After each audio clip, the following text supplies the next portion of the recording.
Hey, this for my boy home team.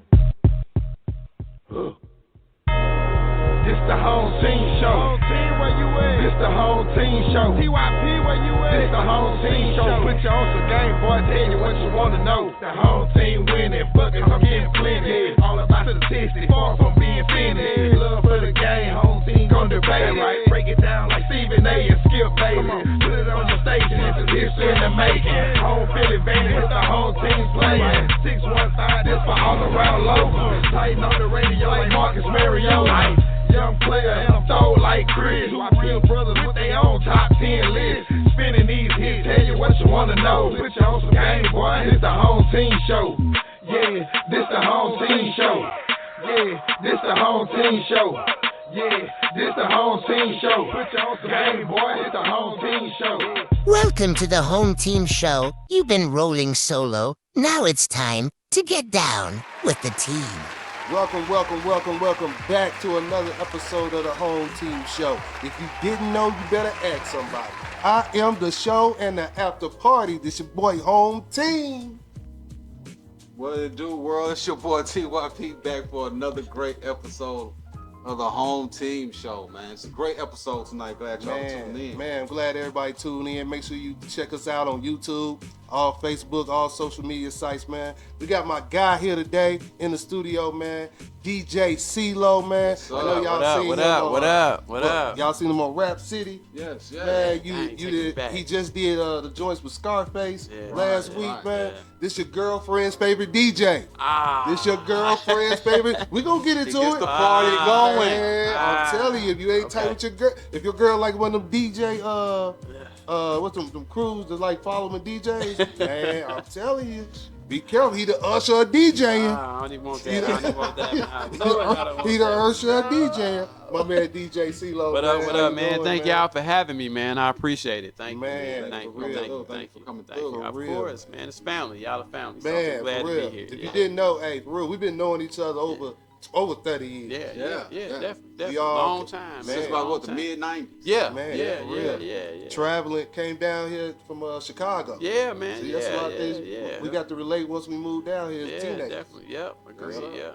We always kept a strong connection. Yeah, man, definitely. Man, so man, let's get to the interview. CeeLo, how you doing, bro? I'm great, man. Thank y'all for having me again. I appreciate it, man. Man, great. It's good to be here, man. Right. We like to get down to the nitty gritty of it. Okay. Like, where did it all begin? Where did it begin becoming a DJ? Man, so the funniest story, right? I'm gonna give him a shout out. So there was a DJ here in the town of Columbia. So let me take it back. Let me go a little bit further. So it started for me, man, like one of those TV shows. I was about 9 years old, living up in the Midwest back home, and my neighbor, Dwayne Johnson, I still talk to him.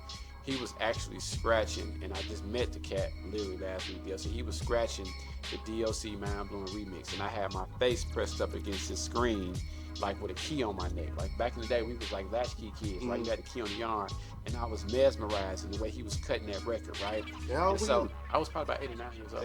I got bit by the bug, because you got to think about it, man. Like, we ain't that much older than hip hop, right? So hip hop just celebrated 50. Telling my age, I'm 44, so 6 years apart.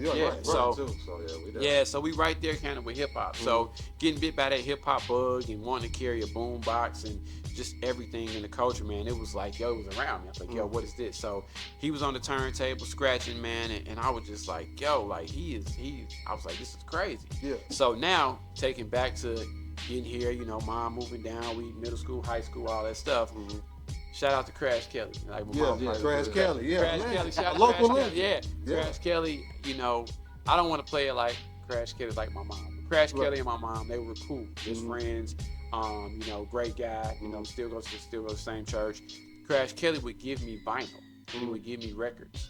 And so mom had bought me a turntable with a stereo with a turntable on top. Yeah. And so I was able to put those records on and emulate what I heard at 9 years old while scratching. Yeah. Now, the funny part is I knew I was different because a lot of people we knew, Chauncey, James, everybody would come by the house and they would try to do it and they couldn't do it. Right. I had it off the ear. And so it always stuck with me, man. Of course, Source magazine comes out. They got the turntable packages in the back of the Source magazine. You buy a turntable. Now those turntables were trash, right? But you can get them. So my mom never bought me one, but fast forward, man, got to college and saved up a spread and got me some turntables and but hold on. Before that, one more person got shot, Pete Frierson. Pete Frierson, okay. Pete. Mm-hmm. So Pete was already at TSU DJing before I got to TSU. He had the connection with Def Jam and all that. So Pete had these, I hope Pete see this, Pete had these CDJ turntables before I actually bought my 1200s. And I would rock on Pete. I would borrow his stuff to DJ stuff. And so Pete was DJing, but he didn't take it as serious as I was. Right. And so it just took off, man. And actually I got my first set of 12s. I'm not gonna say her name because y'all know I'm gonna put her out there like that. Don't put out. But I was DJing a party at the National Guard here.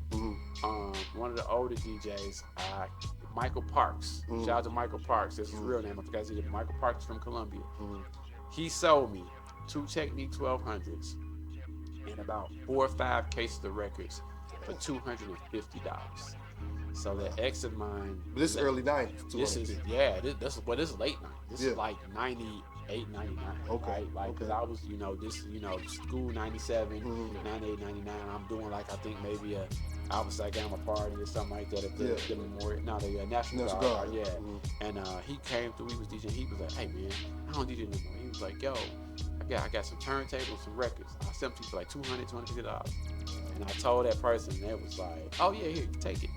And that is how I started with my own collection and switched over and was rocking on Technique 1200. The female bottle. Yeah. I gave it back to her. I did give it back to her. She was like, hey, yo, that's a decent price. I got that always here. Been a spoiled nigga. I don't even want to play it like DJs get a bad rap already. I don't want to coin that rap. But yeah, she looked out. So this is just me kind of giving an ode to everybody that, kind of helped me out at that stage, right? In that time frame. Okay. All right. Another question. Yeah. Tell us about a time when you had to handle a difficult crowd, like when you knew it wasn't going the way that you wanted it to go. Man, it happens often. I tell people all the time, like DJing is similar to comedian comedy, right? Like when you get on that stage, especially a black crowd, like black people be like, yo, what you gonna do? Right. And then literally you got men, you got dudes in the front that's mean mugging, like, yeah, okay, you played this song, I like this song, but I ain't gonna turn up to it. Yeah. And so, the thing is like, it happens, man. I just look at it like it's me against all of y'all. I got these records back here and I'm gonna knock the bricks down. I'm gonna beat it down. So it's happened. But I mean, one of the times I can say that I remember that stands out, I got asked to DJ a Vanderbilt Law School ball. And up until that time, I'm killing parties. And I didn't bomb that night, but you just gotta think about it. If I'm doing a Vanderbilt Law School ball, you have like older white people there, right? You have a lot of older white people there. It's probably more older than it is younger, so I'm here trying to figure out what records I need to play, what I gotta drop to keep these people moving. You know what I'm saying? So stuff like that in those situations where you got a situation, because people are buttoned up. They're older. Right. They don't really want to hear you scratch a record. They don't care if you mix the record. For them, you can let the whole record play, right? Right. So and when you come in ready to DJ a party, you DJing and you change a record in the middle of a song, they looking back and say, why did you do that? And I'm like, well, I'm here to DJ. Right. So that's one of the times that stick out the most. But other than that, it's not too many times where I'm in a situation where I'm like, oh, I don't look at it like, yo, it's me against the crowd. Like, it's me against y'all, and I'm going to win. I'm going to win. So do you ever allow the crowd to dictate how you go, what's the tracks you coming, or you got your mind? But you already got a set. I think that in times where I've tried to actually like say, oh man, I gotta do this big party now. I'm gonna come with this, and this. It never works.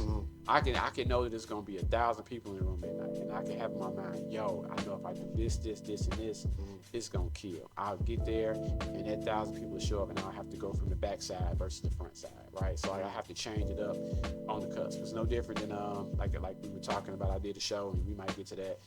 Did a show, and literally I had a crate built out. Like, okay, and it wasn't like it was pre-mixed. It was just, these are some songs that I could look at in this crate to kind of go off of, and if I want to pull something somewhere else. And I ended up probably paying maybe like 5 songs out of the crate, just kind of going to the other crates and just putting it together. Oh, okay.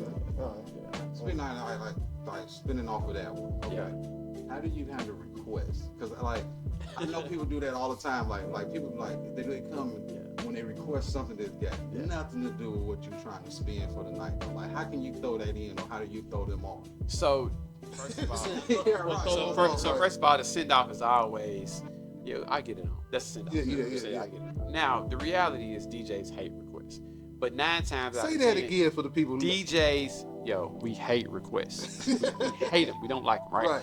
But the reality is most of the stuff that the people are gonna come request, we're gonna play it. We just haven't played it yet, right? So like the patience of a person is this: if person B shows up at 9:45 at night, right, and the doors open up at 9, I'm not gonna play the hottest record of the night, right? So if you're there waiting from 9:45 to 10:45, you're like, I want to hear the song. I'm waiting to hear the song. Let me go request it.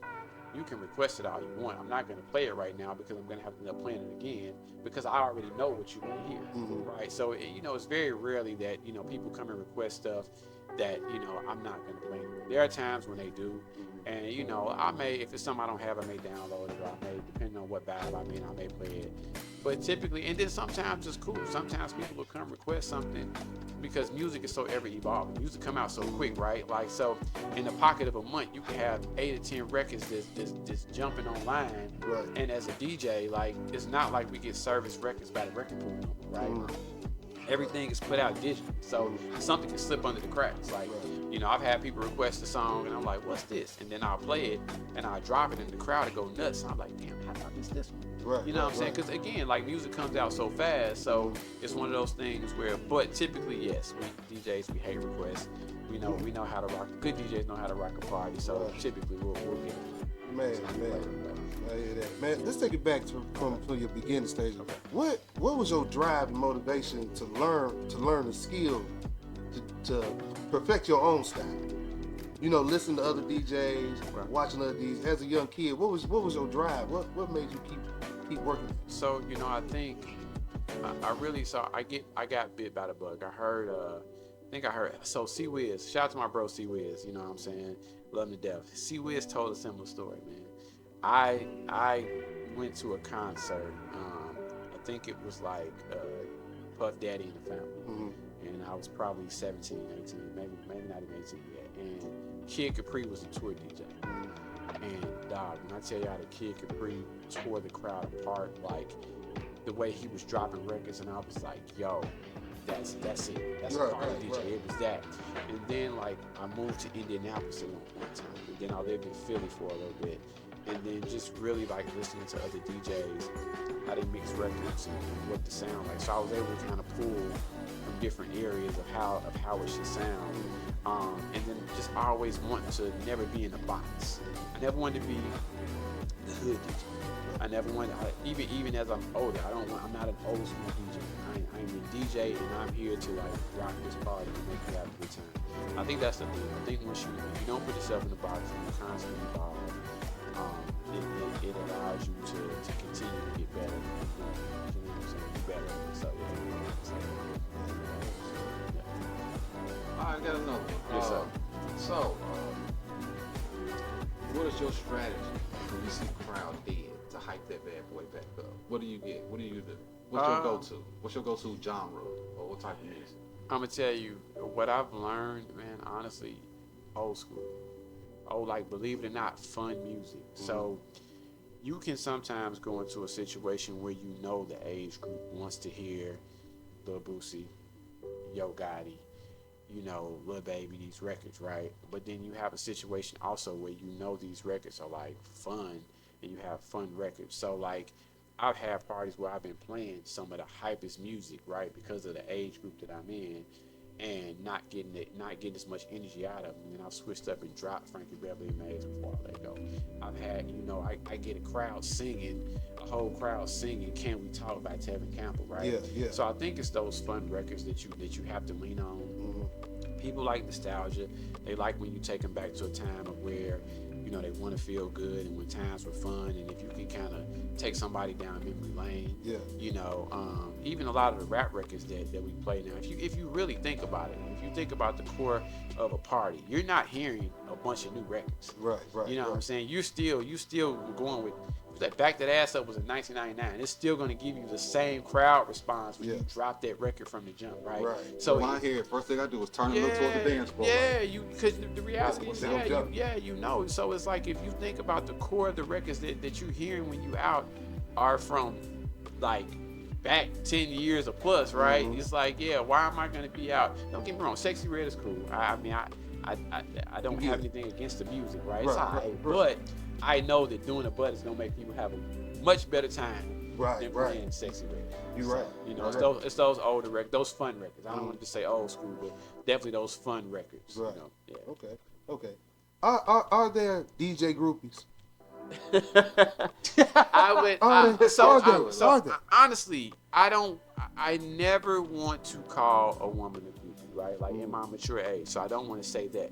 What I will say is that I think, honestly, if we had to speak realistically, that women are attracted to men of power, right? And I think that as a DJ, sometimes we are at the center of the room in the attention, and we command the attention, right? And I think that if you rocking the party the right way, you on the microphone, you got some swag, you know what I'm saying? It's like, oh, okay, you know what I'm saying? Right. So again, and I say that. So I think that everything has groupies, right? So if I have to answer your question and not teeter, preachers have groupies, right? Preachers have groupies. So yes, there are DJ groupies out there. There are fraternity groupies out there. There are women out there who just like the Kappas or the Alphas, right? So to say honestly, yes, I think that there are DJ groupies that exist. However, I also think twofold is like, you know, I'm at the center of the room. I'm commanding the attention.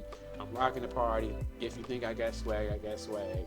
And I think that it's like, oh, okay. You know what I'm saying? Like, So, I mean, I would say both. But I've had situations where I have some close friends, like, that are females that I went to college with, right? And they'll come up and they're like, what up, C? What up, C-Lo? And they'll sit there and have a drink with me.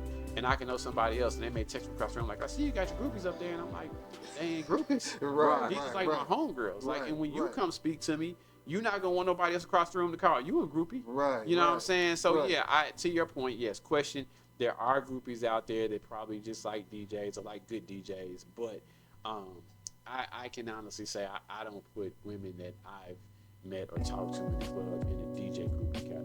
You know what I'm saying? Yes, a real player. Real I mean, No, like groupies. No. This is also 44-year-old DJ C-Lo talking. Had you asked me at 27, I'd be like, hell yeah, it's groupies. They groupies. Right, okay. All right. Look, with a song swag and surf, would that ever lead? I want it to. Will it ever? I hope it does. I wish. Y'all don't like swag and surf? Let me tell you why I don't like swag and surf, right? Because it literally gives you 30 seconds of the record and you have to figure it out. So if you think about the song, right? You got the beginning part, man, I got that swag. You got the crowd swaying back and forth. And after the first hook, it's gone. Nobody, because everybody's only doing the first hook. So after the first hook, as a DJ, you like, man, I done created all this hype with these first 30 seconds, right? And then now I'm coming out of this record, and as a DJ, yes, I can come out of the record, but the reality is it's the biggest, like, inflate and deflate that quick, right?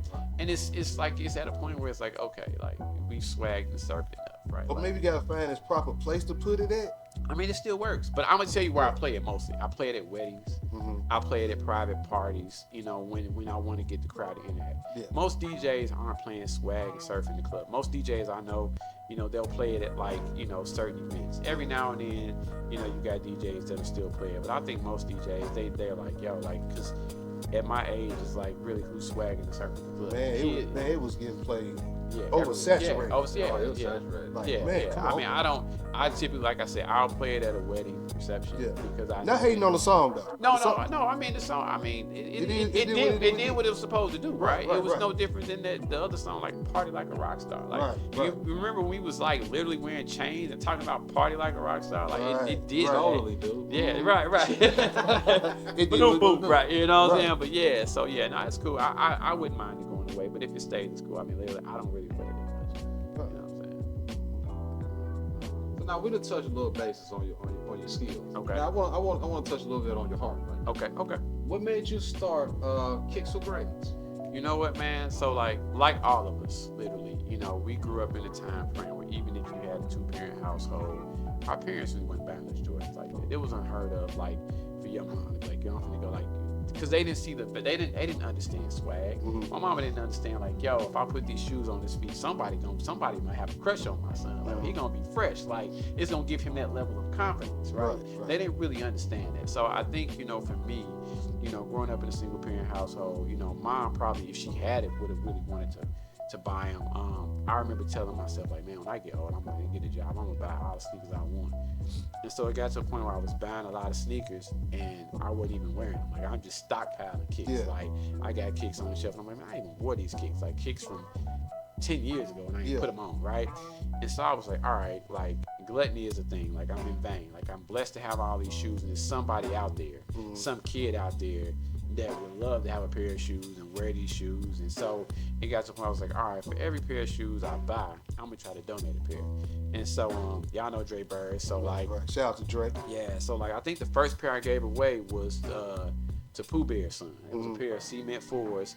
And I challenged Dre and I challenged Junior, and then from there it just kind of went, you know. But the main thing was like, you know, rewarding kids for hard work. You know, one thing about, you know, when you're a kid, like you expect your parents to get it because they're your parents, right? But when somebody you don't know who doesn't have anything to gain from giving you something, right? You're like, oh wait, this person gave me this just because I worked hard, Right. you know. So I think that was the premise of it, just more or less like, you know, being able to reward, you know, kids for hard work. And it wasn't based on, oh, if you're a single mom. It was like, yo, if you're making good grades, right? Like, even if you make good grades, you're supposed to make good grades. See, your parents might be like, I'm not gonna go stand in line and buy you a pair of $200 pair of sneakers. Yeah. I'm not standing in line at 6 o'clock in the morning, because that's how you get shoes. You ain't, you know, like, you know, unless you hit on the sneakers app, which is like once every year. Right. So it was like, for me, and I knew I had a plug, and Dre was in the sneakers, so we was like, yo, man, let's just keep giving away these shoes. And then that turned into people donating cars, and I got a chance to give away a couple cars, man, for Kicks for Grades. So yeah, it's dope, man, and I still do it. I hadn't done it as much as I want to, honestly, but it's not going away. It's still there. Like, if I get some sneakers, I get some away. It's still there. Man, that's what's up. That's what's up, man. All right, now go back and tell us the story about how you end up getting the Scarface. So, good friend of mine, shout out to Erica Marie from Detroit. She called me, well, she hit me like almost at midnight. Erica, we're friends, we've known each other for 20 plus years. But Erica doesn't call, you know, at midnight, you know. So I got a call, and she's like, yo, I need a DJ. And I was like, well, no, she don't even find Detroit the next day. Like, that's not. And I was like, well, what you need? Give me the deets. And so I said, I'm gonna call you. So when I called her, she was like, hey, I need a DJ tomorrow in Nashville at Marathon Music Works for the Scarface Behind the Tiny Desk Experience, because we fired the other DJ. And I was like, y'all fired him? She was like, yeah, he got booed in one city and jacked off the thing, so can you do it? And I was like, yeah. And so she was like, what you gonna charge? And I was like, you know what? I'm not gonna charge you. I was like, I tell you what, you put me an opportunity, you know, to do this. If I kill it, you know, I want you to put me on some more other shows. And then we could talk about pay from there. And so I went and did it and killed it. Met Brad Jordan, Face, and they liked it. And so then we did Dallas, and then went out to Houston. And then he personally asked me, he was like, yo, man, I want you to do my West Coast leg. And I was like, okay, we can see what that looks like. But, you know, even with that, I think they're going to bring it on Manny Fresh in April. And so I was like, yeah, I can't compete with Manny. Not because I'm not a good DJ, right? But Manny Fresh is an artist in himself. Right. Manny can get on stage and open up and sing his own hits. You know, so I think that they're working on bringing Manny out in April leg. But you never know. Manny's schedule can pick up and something else can come back. So yeah, they wanted me to do some of the West Coast shows, but it fell in my lap. So it wasn't a thing where it was like, yo, this is a planned tour. I've been on tour with some other cats. I've done some tour days with like Nelly back in the day, and my half sister, you know, she sings back up for Tamia. So I did some shows I've done shows with Tamia and killed the stages and with Tamia. And so I just, you know, I always try to evolve. But the bass thing, it was dope, man. It was like, you know, really being around a music legend and him being cool and just seeing. I even heard him say like, man, I'm only doing music with the band. Yeah. He's like, you know, I ain't rapping over tracks. Man, his career kind of got rejuvenated off that Tiny Desk. It's been helping everybody though. Even with Juvenile did the same thing. Because it makes people actually sit down and listen to the lyrics instead of listening to the beat and the band and all that. That's wild. Because when he did that, when he did that, Never Seen a Man Cry Till I Seen a Man Die, I almost teared up listening to that song. Man, to get him break it down and slow like that. Yeah. He greets his father with a hand sign. I'm like, man. Yeah. And then it took me back to a place when I was a child when that song came out. He told a story about that in Dallas. He said, remind me elaborate. He told a story. He was like, I had punched something. He didn't say what it was he punched. He said, I punched something. He said he broke one of his knuckles or broke something on his hand. And he said that, of course, they gave him some prescription pain pills. And he was like, so when he did the recording, when he recorded the song, he was on some of the pain pills. And that's why it sounds like that when he raps. If you think about the cadence of how he rapping, it's almost like he's slow talking. And he's talking to you. And I think the way he kind of explained it when he was on stage was because he was on those medication for the hand that was messed up. So that's why he rapped it in that cadence. If you think about that cadence, it sounds very slow and kind of melodic, and that's what he talked about. And now he got to perform it like that. Yeah. And it sound. Hey, you wouldn't want to hear that song performed no other way? Yeah. So you wouldn't. Yeah. It's almost like he's talking it, right? You know what I'm saying? Yeah. So, shout out to Face, man. Thank you for bringing me out and everything else. Great experience. So. Thank you for bringing him out, Face. For real. Appreciate it. What other artists like you didn't work with, DJs? Man, so back in the day, Nappy Roots. Like I say, Nelly, Dirty E&T. Who else, man? I did some stuff for Gotti back in the day, early on. Starlito, R&B, Tamia, and then just kind of getting a chance to meet a lot of people, man. Like it's been like super cool. Even when I did Rap City, like I was on with like T.I., Mary J. Blige, and a lot of stuff, 106 & Park. So it's been really cool. Man, that's cool, man. So have you ever thought about like being like an artist DJ? You know how artists they be having like their own DJs. So yes, I have. I think that you have to be in the city and in the position when artists are gelling to do it, right? And while you know, I live in Nashville, Tennessee. There's not a lot of rap artists that have come out of Nashville that have gone mainstream to the point where they've gone, you know, to where you got Buck, right? So even if you got Buck, you know, and I've also never been a DJ that runs up behind somebody. And let me say this, I'm not calling any other DJ a dick rider, right? But just because you get on, I'm not gonna start running behind you and being that guy so you will pick me, right? So, you know, I think that like when you have a city full of 30 DJs and you only got one rapper, you know what I'm saying? Like, who is he gonna pick? You know what I'm saying? How do you know what I'm saying? So I think that like when you think about Nashville, if you really get the whole, like Buck is really, you got Buck and you got Starlito have done tours, and I'm not saying that other rappers hadn't done tours, because even with Jelly Roll, like I know Jelly Roll, like I know like Jelly is the homie. We used to record mixtapes and stuff at DJ Whitey's studio, right? And if I saw Jelly today, you know, he was like, "What's up, bro?" You know what I'm saying? And DJ Chill, that's his tour. That's my guy. Like Chill, like I love Chill. That's like a little bro. You know what I'm saying? But I think it's a perfect fit, right? I think it's a time and a space, and I think that you have to have that it person at the time and at the moment. And so even for me now, like if somebody's like, yo, would you rather go on tour with October London or an R&B artist, or would you rather go on tour with like Lil Baby? I would probably choose like an R&B artist just because of where I am in my life. You know what I'm saying? Like, and the music I can play, and the music that I know that crowd. Because even with opening up with Scarface, it's 40 plus. Ain't no 22-year-olds at a Scarface show. You know what I'm saying? And he got a band behind him, so I can hit you with all kind of stuff. I can hit you with rap, I can hit you with R&B, I can hit you with everything to make you to turn you up for that whole hour that I got you before he hit the stage. You know what I'm saying? So I just think it's about like where you are in life and like what you got going on. But yeah, I mean, I definitely would if somebody else came and said, hey, you know, I want you to go on the road with me, as long as it's planned and it looks right and it makes sense and the finances is there and the time allows, I would do it. You know? So what do you think is the most rewarding part of being a DJ? Being able to impact somebody's emotions when they step in the door. I have one job, and I think that all good DJs feel this way. You know, C-Wiz said it on the prior podcast, a different one.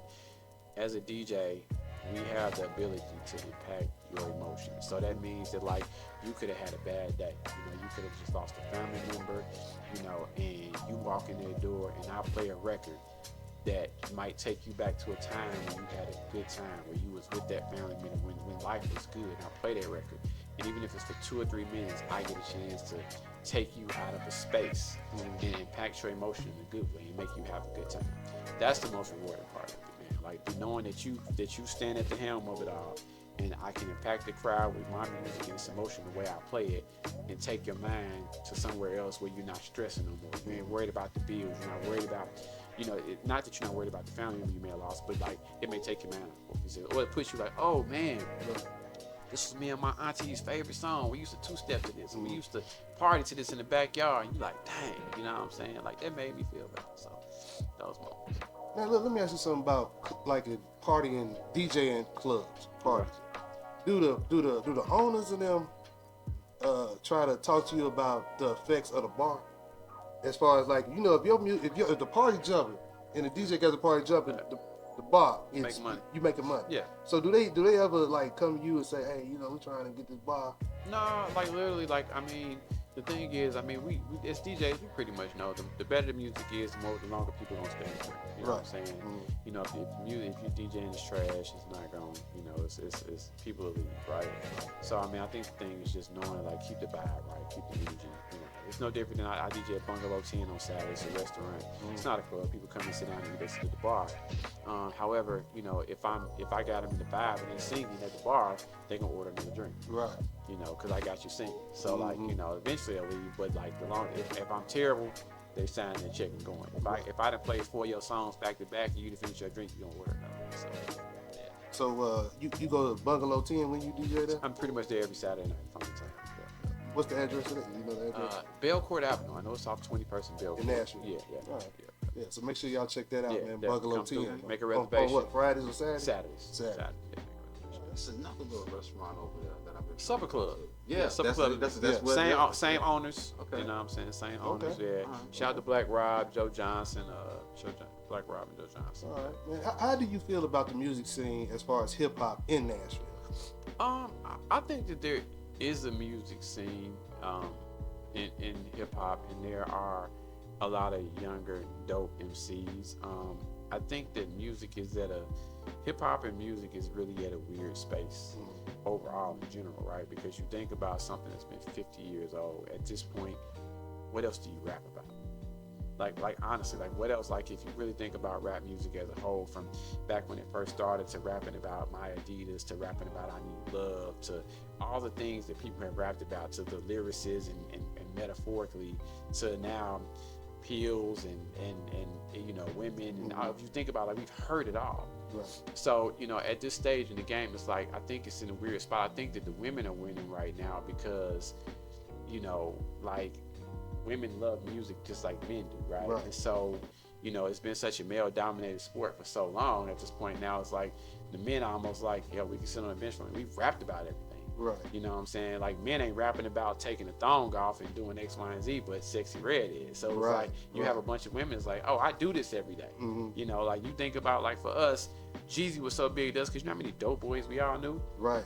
So when Jeezy's rapping about selling dope in the trap, I could relate to that. Right. You know what I'm saying? You know how many women can relate to the stuff that Sexy Red raps about, even if we don't like it and it sounds dumb. Right. You're like, they're women, they can relate to it. Right. So, Yeah. you know what I mean? You know.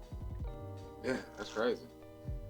But I mean, I think Nashville has a decent music scene, man. I just think that, like, with music changing, the way the music comes out nowadays, and, you know, the marketing behind it, I think that you have a lot of artists that they have their hits out there, but how do you get those hits out? How do you get 100,000 followers? How do you how long do you grind it out? So I think everything is depending on followers now, versus a record label saying, hey, no one knows you, but we're going to put $400,000 behind you to make everybody know. You know what I'm saying? Now it's like, if you're an artist, it's like, yo, I got to get it from the mud up. I got to get on Instagram and show dollars on my head. I got to Right. I got to do everything, right, to get right. people just to like me. Right. It's like you do it like this. Hey, Yeah, hey, yeah. Whereas That was me. yeah, I'm coming up. yeah. Whereas back in the day, you got signed in a private office, nobody knew who you were, and then, Def Jam, MCA put $1 million behind you, and now you're on billboards and your record covers, and they pay for major studio time and producers. So yeah. Man, if someone needed some jewels about building a brand, like you built DJ CeeLo, what were some of the key things you'd tell a young brother if you're trying to build a brand? Man, stay true to yourself. Like know who you are, what you want, and things like that. Be open to suggestions. Really look at what's going on around you and what's popular, what other people are doing. How do I am I comparable and things like that. So some of those just some jewels. Another one. All right, so is anybody out there that's trying to be a DJ? What are some things that you feel like they need to do to be successful? Learn your music. Realistically, like learn your music, learn all your genres of music. Practice on the craft. Like understand what DJing really is. It's mixing. Know how to watch a crowd. Know how to read a crowd. That's Because a lot of people, they starting to think that it's just push that button right there. And they got the equipment. It's now simplified. yeah. And a lot of DJs, it is simplified. Like a lot, but it depends on what space you want to DJ in, right? Like you can say, okay, I want to DJ. You got some DJs like, yo, I'm cool with this DJ in this one space. All I gotta do is hit this button and play these 30 crunk songs, and that's all I do, right? But then you gotta say, okay, when I went to Dallas, Texas, it wasn't like I don't live in Dallas. When I go to LA and I DJ in LA all the time, I don't live in LA, right? So like I have to be able to read a room and know music knowledge to say, okay, even if I don't have these big LA records, I got these other records that I can drop and I'm gonna make you have a good time. Now that doesn't mean I'm not gonna learn those LA records, you know what I'm saying? But when I go to different cities out of town, I have to know my music. I have to know hits. And that's the thing with DJing. Play hit records. It's not hard. I mean, it's how you play the record. So when I give my library away, somebody's like, yo, I need you, would you give me your library? Can you help me take my library? I'm not gonna charge you for it because the reality is you're not gonna play the record the same way I play the record. Right. You know what I'm saying? You ain't gonna scratch the record in the same place I scratch it. So the music is out there. I'll give it to you. You know what I'm saying? Let me save you some money from downloading all this stuff, right? So I think that's the thing. Just being able to read a crowd, just know the music and play the music. Man, so let's talk about the TikTok DJs. Okay. And the effect of it. Yeah. So first of all, what is a TikTok DJ? I'm trying. Let me get some knowledge. Okay. So if we had to say and describe what a TikTok DJ would be, right? I would probably say, and again, I say this in the realm because, like, when you get on TikTok and you're DJing, you don't really know how long a person has been DJing, right? But I would say if I had to define it, it may be a DJ that pretty much got popular off of TikTok versus that groundwork of getting it in the club, right? And so if I had to explain it, like a TikTok DJ would be an example of, let's say you bought a controller, a laptop, and you knew how to mix BPMs, and you decided, hey, I'm gonna take this Whitney Houston acapella and drop it over this Usher beat, right? And you put it out there and it got super big, right? Now you're this big DJ with a bunch of followers and you're dropping a bunch of mashups and that sounds great, right? But then versus myself, who's a club DJ, right? Like I'm in the club and I got people in front of me and these mashups don't work. Right. They might be cute, right? But people are here to dance. They're here to vibe. They had to have a good time. And while you can slip a mashup in every now and then, people want to hear those regular records, so it's no different than a social media comedian versus somebody that jumped on the stage in a comedy club, and you got that audience in front of you. You know what I'm saying? If I'm telling jokes on social media, I do a funny skit, that skit is funny and it's cool, but how do you hold up if you got 600 people in front of you looking at you like waiting on you to make them laugh? You know what I'm saying? So I think, and even with the music on TikTok, like I don't typically DJ Sweet 16 party. Like my friends call me all the time, hey, my kid, they're having a graduation party, high school graduation party, or Sweet 16. I'm like, no, I can't do it. Because the reality is, it's like, I'm not, to your point, going to be DJing from TikTok or downloading and ripping these 30-second clips, from TikTok. You know what I'm saying? So it's like I would just tell you, hey, plug up a playlist, put up TikTok hits on your phone and play them so your kids can dance to them, right? Because I'm not going to spend, 3 hours with a bunch of kids lined up asking, can you play so-and-so, so-and-so? Can you play this? And I'm like, and I'm looking on iTunes for it. I'm looking on my DJ platforms, and it's not something that's a licensed record. It's not something somebody actually put out. Right. It's something that somebody made in their basement or in the garage and threw on TikTok, and it blew up just because of, you know, so the views and stuff. Yeah. And I'm not knocking anybody that necessarily does a mashup that's on TikTok. I'm not like the bitter old DJ or anything like that. I would just say that would be the difference. The difference is somebody that's like, oh, I got this at the house, and I'm gonna make this, and it's cool and it's creative, and it sounds dope. Like, oh, it's dope, right? But there's a difference between that and then actually being in the club and rocking for 4 hours straight, you know, off the top of your head, like, and you got an audience in front of you, and you got to make these people dance. You know what I'm saying? All right. So that would be the thing. All right. So I was wondering, like, what are they? Yeah, I have never heard. That's my first time hearing. Yeah, about but that. they definitely are. I had seen it, but I never knew Yeah, that they were. yeah. And you never know, right? Like, I mean, social media is such a broad platform that these same DJs that we may call TikTok DJs, they could have been DJing just as long. But the reality is like, if all you see is somebody sitting in a room doing mashups, and you never see any footage or any pictures of them rocking the club or having 1,000 people sing a song, you know what I'm saying? And it's like, all right, let me do a fact check, right? Like, you could look at my IG page and be like, yo, okay, I saw he had 1,000 people singing Young Dolph Preach at a party. I saw that, right? Right. But if all you look at my Instagram, my IG page, and all you do is just see me sitting down, hitting play on something, and it's like, okay, well, do you DJ out, or do you just sit here on social media and come up with these things? But that's what social media has done. It's created a lane for everybody. Yay. Is that something you agree with? You cool with it? You cool with it? Well, I'm cool with it because, again, like, when you in your own lane and you know, it's not stopped me from eating. Right. You know what I'm saying? I think that anything can, if you think about like the culture of it all and the authenticity of it all, I think that some things can water it down. It's a gift and a curse. I think social media has allowed us all to be able to spread further than, you know, our state lines, you know, our cities, you know what I'm saying, even our countries, right? The hashtags and things you put out. But I just think that, like, you know, along with it, like, if you're gonna do it, you do it, because so you might get that call. Somebody like, yo, we saw you on TikTok, come out and do this. And then if it ain't what you do, you know what I'm saying, like, you can only play so many mashups in one night before they're like, okay, well, what's next? You know, so like, I just say, if this is what you do, be ready to do it, because, you know, you can't play 4 hours full of mashups. You know what I'm saying? Not gonna play with it. Right. So look, during the COVID era, how was you able to survive DJing during when it was COVID, when everything was just on shutdown? So for me, I didn't really miss a beat. A lot of it's because, you know, I do have a day job. Now, I share that with people. I have a day job. It's a great job, and I make a decent amount of living on it. It's crazy because the times when I did go live, which was no more than 5 times, I made so much. I almost felt bad because I'm like, yo, like, people, like, I would do a live and walk away with like 500 in my cash app.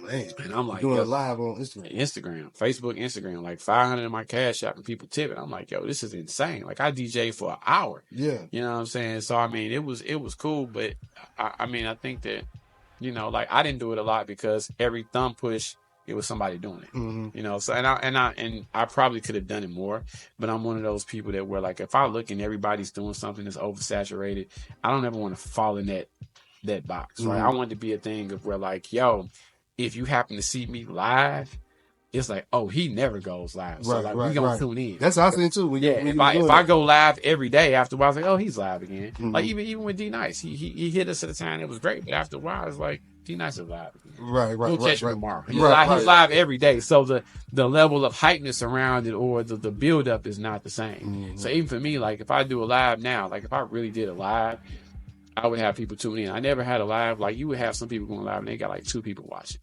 I never had a live where, like, I just had 2 people. You know what I'm saying? Because, but if you had 2 people, would you keep on DJ, or you gonna cut it off? You 44 now, you cutting it off, right? I'm probably cutting it off. If I done played about 4-5 records, man, and I'm still looking, and it's just 2 people that, like, you know, them eyes and looking at us, I'm like, all right, let me echo out and go ahead and shut it down. Yeah, you gonna shut that good time down. Hey, listen, I need more than 2 people. Call it ego, call it arrogance. I need more than 2 people. You need more than 2 people. They was grooving. They was cleaning the house and washing the dishes. Yeah, I need more. They can cut on their Apple Music for 2 people, man. They can, yes. So do you take advantage of the social media machine as far with your DJing? You know what? Not as much as I should, man. And I think that I think it's a thing. You know, I think that as we get older, as I get older, and I've talked to you, the artists and other MCs, I think that, like, you know, we're so conditioned to being in the club and being out front and having the artist in front of us that, like, staring at a camera is kind of like, okay, like having my phone propped up in its lens and having the iPad here to see who's watching and see if they comment. It's kind of like, right.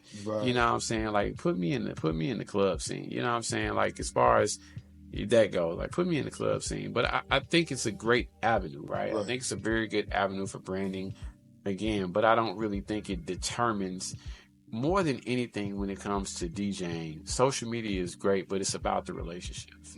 You know what I'm saying? If you build those relationships, those ironclad relationships, and you're a real person, like, your phone gonna ring. It's times when literally I turn down stuff. I got a call yesterday and said, hey, can you do this? And I was like, nah, I got something I got to do. You know, hey, can you do this? Nah, I can't do that. You know, so I think, but it's those relationships that make people be like, yo, he's dependable. Right. He's an easy guy to work with. He's going to be on time. If I ask him to do this, his ego is not going to say, don't do it, right? So those are the things that have me at the top of somebody's call list. You know what I'm saying? I'm going to show up. I'm going to be on time. I'm a professional. I got equipment that works. Don't people need to understand? Explain how important that is. Being on time, being professional, having your equipment and stuff ready. It is, man. That's a very big key, man. It's very, like, being on time is very big. And it was something that I learned too. Like, I remember when I was at TSU, man, and it was times that I would show up a little late. And I wouldn't show up like an hour late. I may show up like the doors open up at 9. I might show up at like 9:10. You know what I'm saying? The line be outside. That was back when they would hold the line. Right. Look good, the line there. Yeah. And I used to have the mentality like, shoot, party can't start without me. Right. Yeah. You know what I'm saying? But as I got older, you know what I'm saying, as I started doing other things and I wanted people to work with me, I wanted to be taken serious, I had to think about it like, people you don't want the reputation of always showing up late. Right. Because it becomes a reputation. You know what I'm saying? It's one thing if you're like, oh, I ran late this time, but if you're always showing up late, it becomes a reputation. And then people won't book you. You know what I'm saying? They won't book you. So, yeah, and then you want equipment that's going to work. So you want to take care of your equipment and make sure that, you know, that when you get there, you got everything. You know what I'm saying? There's been times when I ran off and left the laptop plug and had to call somebody, hey, I need you to go by the house and grab this laptop plug. I was packing my bag with the plug. And, you know, so, but it happens. You know, all DJs, we forget something there. Yeah, showing up on time, you know, being professional, being easy to work with.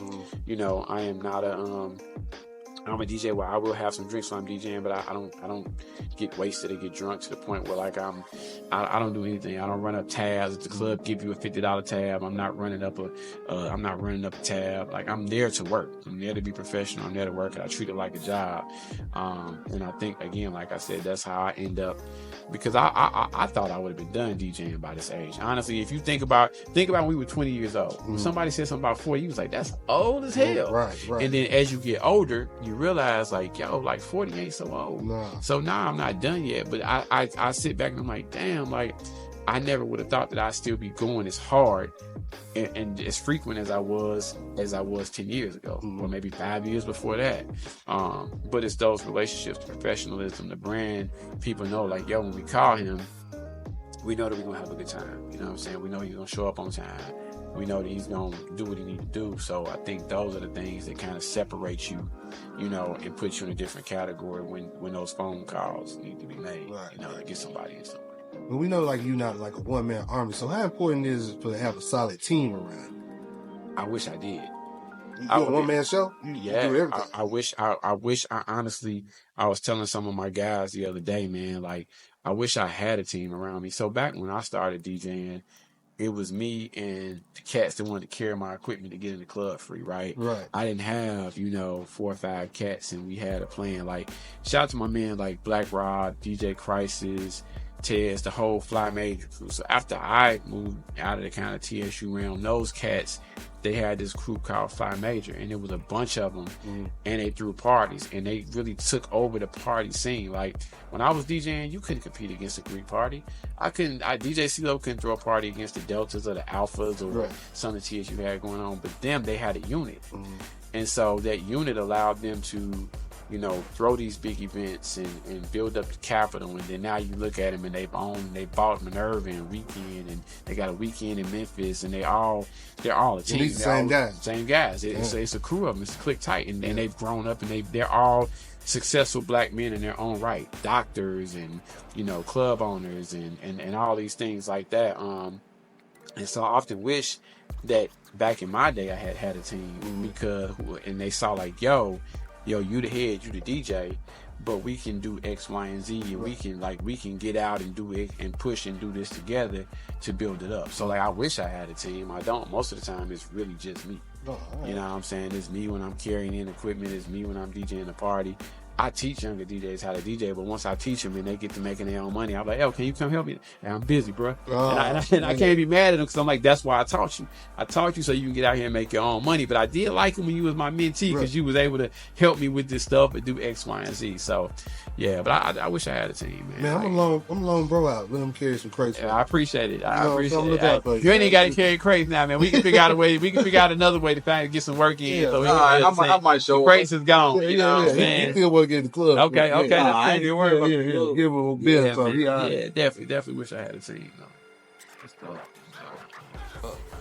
Man, well, like I said, we ain't holding you too long, man. That's it. I thought I had a little bit more time. Well, hey, I appreciate y'all having me. Man, thank you for coming through, man. Thank you, man. You got anything up next coming up? What you got planned? You know, I always have stuff coming down the pipe. Well, honestly, I'll be down here, man. So, like, I shout out to TT, man. TT, Skinny, Triz, man, they got the big brunch coming up on Mule Day weekend. So I love coming down here DJing the party down here. I tell people all the time, Columbia, I have the most fun DJing in Columbia, because people come to party. It's not about smoking hookah. It's not about being on your phone. People come to have a good time. So those brunches are always dope. So that brunch is gonna be like the Memorial Building. The Memorial. Which building is that off of like the Main Street? The Memorial Building. It's a Memorial Building. And then shout out to Tico. I was gonna call him last, but shout out to Tico. He got like the Patron party, so that's like next Saturday. So I got that coming up. My man DJ Crisis got a birthday party coming up also next Saturday during the day. So I'm doing like two events that day. And I got some stuff coming up in California soon. Back in Houston, we got some stuff coming up. So yeah, I got stuff coming up. You got some Instagram, some you can follow me on Entity DJ CeeLo. So that's ENTITY DJ CeeLo. So Entity DJ CeeLo on IG. So you can hit me on that. And I think it's the same on TikTok. You know, I'll be on TikTok like that. I'll drop a video, but they muted all my stuff now. So I'll be on it. One more question before you go. Yeah. Do you still play R. Kelly? Yes. All right. Of course I do. I was counting on you. Of course I counting do. on. Okay. You see the C's? Come on, man. You still okay? Yeah, man, that's good music, man. Right. Like the thing is, it's good music. I understand it's good music, and everybody like fake mad. Like you know what I'm saying? Like I don't agree with anything he did, right? But I do know how to separate the music. Right. That's some good music. You can't erase good music. You can't. We shouldn't allow it to be. Yeah. I had a good time off them. Yeah, we are. Still is. Still. Yeah, still, man. Still. And honestly, females vibe to it more than the dudes. I watch them. I play Feeling on Your Booty and Seems Like You Ready and all that stuff, and that the females still go to it. My wife still listens to all that loud. Yeah. I mean, like I said, I separated the charges from the songs. I've been to it. So I'm a bumper. I still watch reruns of the Cosby Show. Yeah, so of I mean, course. come on, Of course, definitely. Man, but man, like I said, we ain't gonna hold you, man. Appreciate you coming by. In, man. Thank y'all for having me for real, man. Thank y'all. Yes, sir. Thank you, man. Man, we're gonna go to a song and then we'll be right back on the Home Team Show.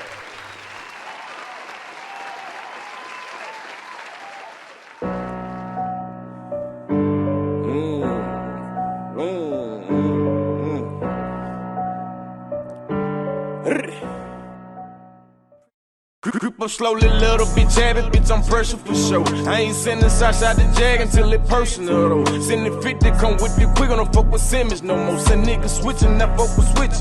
Delete me a hoe. Ain't no competition, I been that nigga, ask the street, cause they know. Nigga rap capping by selling gas, I really sold me some bows. I'm a real street nigga, that's who I am, ain't nothing about me a joke. I'm a big old GD, don't give a fuck who don't like me. Shoot a movie, think I'm Spike Lee, no complication. These niggas hating, but I be real as it get. These niggas so sweet, be easy target, cause they think what they did. Can't chase a bitch, ain't got no leg, they'll to work for this shit. I'm a Big Mac with plenty cheese, but can't thank Donna for this. I been in shit way before a nigga smelled me. G in the womb before a nigga felt it. Been by my money before they had to tell me. Back on no bit, but never leave them help. Humble a nigga, I would've been a step. Send bullet one beef, I can never be self. Can't pay with a real one, told her, hope be careful. If I never got break a bitch and never scared. Niggas hate it when I was down, they want me dead, cause I'm up. Long as these folk keep making bullets, I'ma keep standing up. 3 hoes in head, a bowling ball and roll his head to the fuck. Assin' the nigga in the street, they say he gangsta fuck. Niggas show me they hand one time, I won't fuck with them again. Don't fuck with fuck niggas or these little bitches, don't know how to pretend. I been silent since it legit, I never needed no friend. Met some real ones along the way, they stuck with me to the end. See now I would've bet for the dude, but niggas had never admitted and said. Never ever been worried about niggas, consistent on focus on getting it bread. Nigga ever play with me while I'm with my chillin', they finna be out with it head. I'm 27, 30 in the Drake, need 3 mocos, till rolling 60 head. All that huffin' and puffin', nigga better scrap me or something, I ain't never been scared. I don't miss your partner, I know that you do, but you can't bring him back cause he dead. Don't usually speak on that shit, but I had to say something, make him feel what I said. I don't do back and forth, pull up and put you where motherfucking ass set. I'ma die for respect, I'm aiming for a nigga neck, you know a head got neck. Be careful when speaking on this shit, I know some niggas that'll pull up in motherfucking check. Ain't gon' stop buying pistol until a motherfucker dumb enough to sell milk tech. It is that with that pressure, have them hard to think, and bitches ain't no tech, but it that pressure. But it that pressure. Production shop.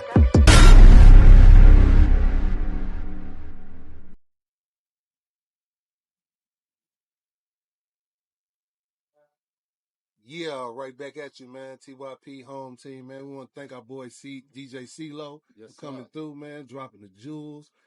He be DJing all over Middle Tennessee, man. Yes. And he also said he's starting back up that Boats and Brunch, man. Y'all go ahead and book that. Yeah, Boats and Brunch. Look him up, man. Google that. He got the boats with the jet skis. With the jet skis. The mimosas.